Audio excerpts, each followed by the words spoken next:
Hello everybody and welcome to a Joel Clay race, Moto3 at Phillip Island on MotoGP 21. And it's been another long time since I uploaded a video. Last one was another Joel Clay challenge on the Aprilia MotoGP bike. And this series on the Moto3 bikes was actually after the MotoGP event that he held, but I just haven't been very good with uploading videos, so that's why this one comes first, because this one is probably the best race I've had in years. It really has. So it was important to upload this one. I'm not sure whether I'll upload any of the others. I may do, but this is the important one that is worth watching, because the battle that I had in the race was superb and I really enjoyed it. Also, the video's kind of long, 15 minutes. I was trying to cut it down, but the race is just so good that it's hard to cut bits out. We're just watching qualifying now. It's wet, and I can't remember, I should have checked. I think the qualifying was wet rather than raining, so the track gets faster and faster as the session goes on. I could be wrong about that, but I think that's what it was. And even if that isn't the case, then it's just good to keep on going around to get used to the track, because nobody practices in the wet, so we don't know what we're doing, where we've got to brake.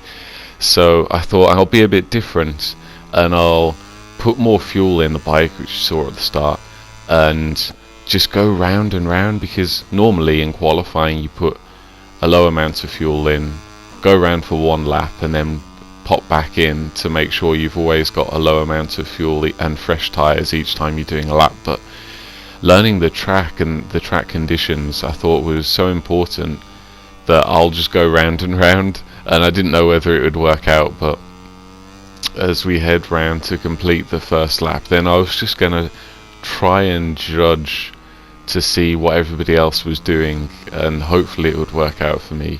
But yeah, we'll wait and see. Obviously MotoGP is back on TV after a long summer break, 5 weeks, and that's really enjoyable. So I'm not sure how many people will bother watching this, because they're probably going to be watching the Red Bull Ring, which is quite exciting really, because, well, for me as a Marquez fan, he's had a little break. Can that help him recover a bit more, and can he get back to his old self, if you were, in the second half of the season? That would be nice. And obviously the Red Bull Ring, he's had 3 poles, 3 second places. It's a good track for him, and with the weather being a bit dodgy as well, then if he could fight up at the front again, that would be brilliant. But yeah, switching back over here, final lap. Luckily I managed to get a 3rd lap in, and I was just waiting for Julito. So the time's finished now, and I was thinking, where's Julito? Where's Julito? And there he is, 2nd. And at this point I knew that I was probably going to be pole position. He was the main challenger, and he didn't manage to beat me, so this lap that I'm on now is sort of irrelevant. As you can see, actually there's a bit of a dry line appearing, so I think that this was wet conditions. I could be wrong, but yeah, just skipping forward to complete the lap, I managed to do 3, going faster each time, and that secured me a pole position. Behind Julito actually is Travi, another amazing rider, really clean, races really well. Oh, Sacred loose at the back there, not having a good qualifying session. He tends to be quite good as well, but maybe he was struggling in the unknown conditions. But we skip forward to the race. Now, I didn't know what was going to happen here. I sort of thought Moto3 Phillip Island, this could be a good combination. And the wet as well just plays into my hands, because I don't play this game, so any practice that the others would have had would be, that advantage would be reduced now that it's wet. And we set off here, and I actually got a really good start, and I was just a bit worried into turn 1, so I was just giving a bit of room in case somebody appeared. And there's Julito with his bright turquoise boots already all over me as we run a bit wide. This again really sketchy here, because now we've got a full tank of fuel, wet weather. I know we've just done qualifying, but it's new conditions again, trying to get used to where to brake. Like, what do you do? It's a bit risky as Julito dives up the inside at Stoners, but I come straight back at Honda hairpin, trying to hold the inside line. I just about get the position back as we head towards Siberia again. I don't know what I'm doing, and the front end's so dodgy, and I go into here and I think, oh god, but don't drop it, but I don't. It's all looking good as we head up towards the back of the track, towards the hay shed. Real fast right hand here, and out of nowhere Julito dives up the inside. Incredible grip that he has and confidence on this opening lap, as we've already exchanged positions many times. If the race ended here, I'd already be over the moon. Going down into really tricky right hand here at the bottom of Lukey Heights. This was probably a section as the race went on that I felt quite strong into there. But yeah, it's really dodgy when you go around this track, because I guess as I was just trying to nudge Julito wide to try and get an edge onto the start finish here, I guess it's just me not having experience, but the front end feels so dodgy on here. I felt like I could crash on every single corner as Xavi appears out of nowhere, and it looks like we have got a proper Moto3 race here. I think Sacred Lutz is in fourth as well, really close to us, top rider again, and well, if we can exchange positions, all four of us, that would be absolutely superb for the rest of the race here. That is what I've dreamed of doing on these games, as it's roles reversal.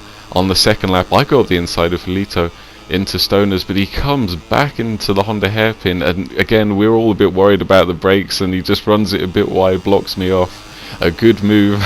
It's just so dangerous to really get on the anchors here. You just got to play it safe. But behind, as you see there, unfortunately, I think Xavi just clipped the curb or something, lost a bit of traction, and they, himself and Sacred Lutz, both went down, and it just becomes a two-horse race here between myself and Julito up at the front. Again, really strong round this left-hander of Lukey Heights. Shall I go for a move? No, I won't. But again, see, Julito runs it a bit wide, and this was something I was trying to remember, like, where's he going to be strong, where's he going to be weak, because I really wanted to battle, but at the same time to have a race win against Julito, who's one of the best riders in the world, would be absolutely awesome. So I was trying to think of where I could go past to potentially pull away from him. But we head down into turn one a bit wide again. It's just, I think the really difficult thing is judging exactly where to brake, where to turn, how much performance is there with the bike and the track in the current conditions, and it just leads to such a good race. As I close up on the exit of the southern loop again, looking for a move, can I do something again up to Stoners? With the slipstream being so strong, it's really easy just to sneak up on the back of somebody, but then breaking down into the Honda hair, I can't see him, there he is, he's still there. As we head side by side, I just take the lead, but then into Siberia I'll run a bit wide. Julito cuts it back. It's absolutely awesome. I was really enjoying this, and it's been so long since I've had a race where it's just been back and forth action.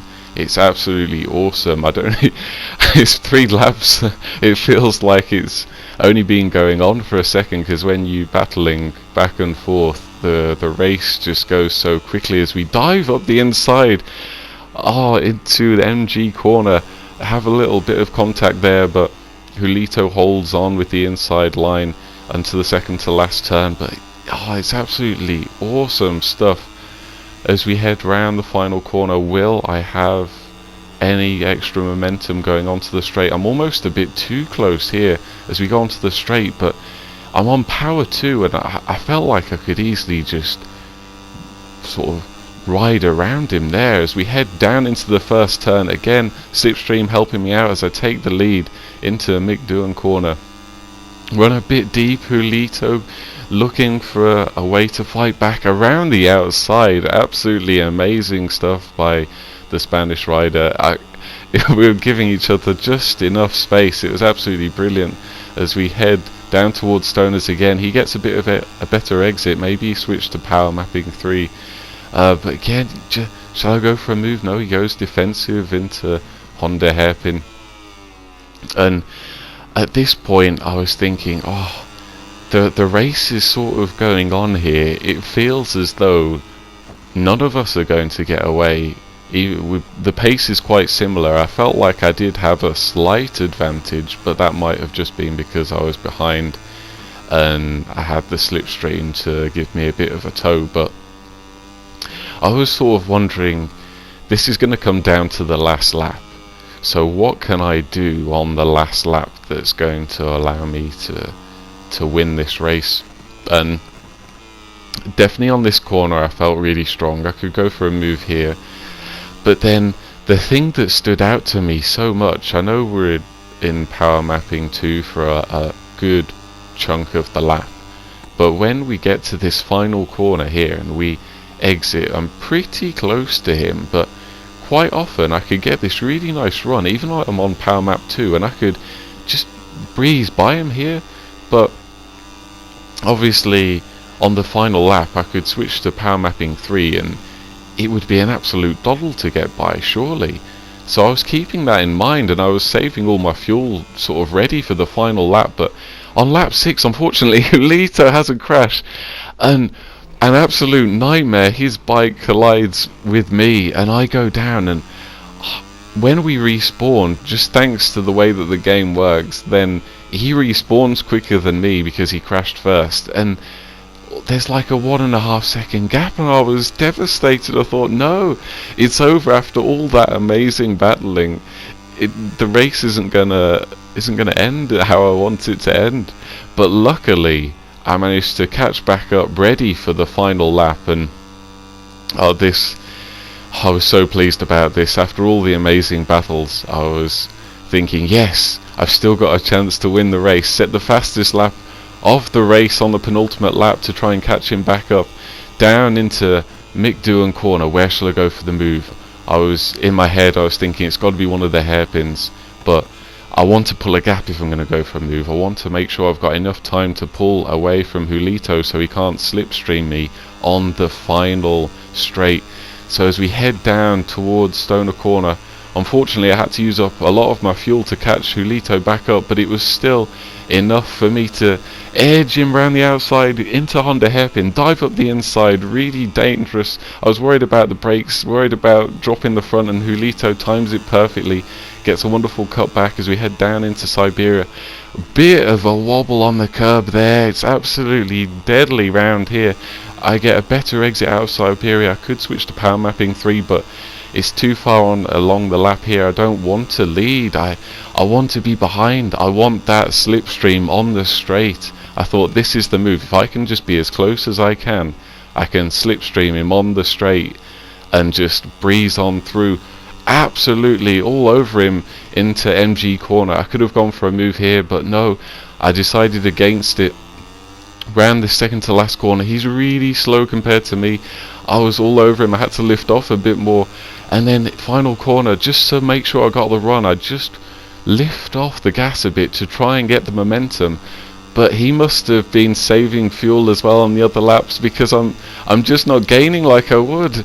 And he does a little bit of a weave and he takes the win. And it was a bit frustrating because I thought I had it timed to perfection, but he must have been saving fuel as well on the previous laps, and he timed it really well. It was a shame that he had the crash, because he made a mistake and still managed to win, and I felt like I ran a really good race. But overall, wow, what a race. I loved it so much, and thank you so much to Joel for running this race, because it was one of the best races I've had in a very long time.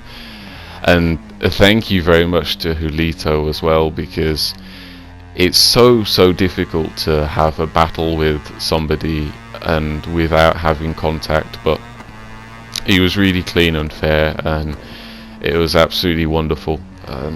Yeah, it's definitely worth uploading to YouTube. I'll definitely watch this one back in a few years to come.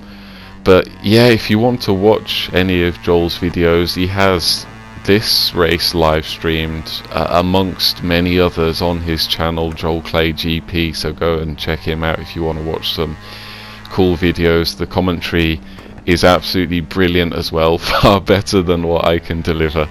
And also, I think Joel is going to be having some adventures in the esport world this year, so best of luck to him in that. I hope he does really well with Aprilia.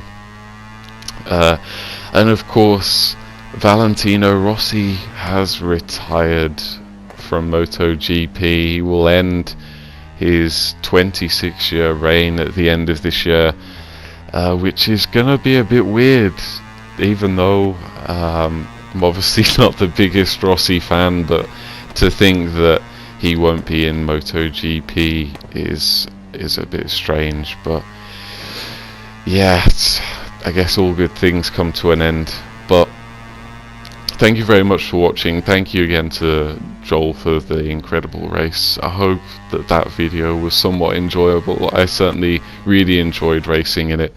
And yeah, I hope you have a good day. Thank you for watching. Take care. Bye bye.